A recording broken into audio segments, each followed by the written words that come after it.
Welcome back into our next half hour, everyone. I'm Alex Anderson. And I'm Courtney Butts. Thanks for staying with us. The fallout continues from the revelation that a journalist was added to a group chat among the top Trump administration officials about plans for a military strike. Use of the app Signal among government officials isn't uncommon when it comes to discussing unclassified information, but the leak raises serious questions about what's being shared there. Karen Caifa is in Washington with a look at the app now. Hey, Karen. Hey there, Alex and Courtney. Signal certainly has more protections than the average chat app you'd use to coordinate your weekend plans with friends or for the group family text. But multiple current and former U.S. officials say using it to chat about military operations seems unprecedented.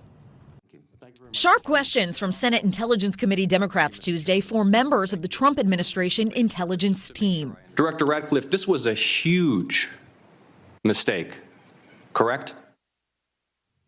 No. The hearing the day after The Atlantic reported that National Security Advisor Mike Waltz convened a text conversation with top U.S. officials earlier this month to discuss strikes on Houthi militants in Yemen. Atlantic editor-in-chief Jeffrey Goldberg was accidentally added to the chain, which used the app Signal. People who care about security, they use Signal. What it does is it encodes the message that you're sending in transit. So if it happened to be intercepted by someone who shouldn't have it, it would be scrambled and useless to them. Signal is an encrypted messaging app used by journalists and government officials around the world because of its added security, and its code open for independent experts to scrutinize for vulnerabilities. Use of Signal is not unique to the Trump White House. The Biden administration routinely used it to discuss logistics planning, for example. Career national security officials note having sensitive conversations on an unclassified platform risks exposing the information to foreign hackers. Bree Fowler, who covers cybersecurity for CNET, says despite the app's high security standards, the government should look at whether the threshold is high enough for national security conversations.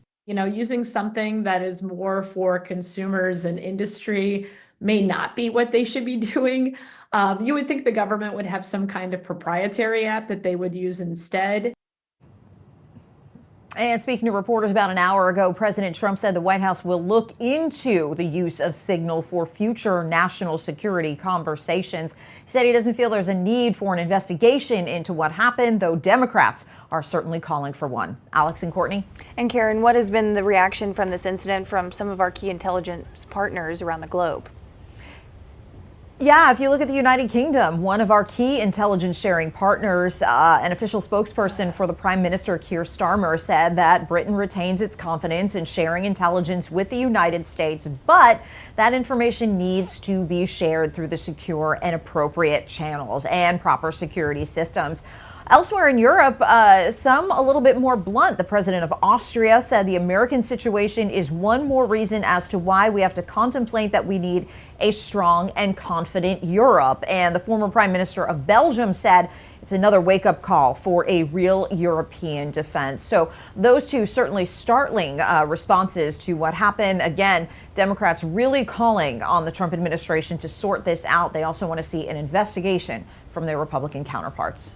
All right, Karen, we appreciate that update.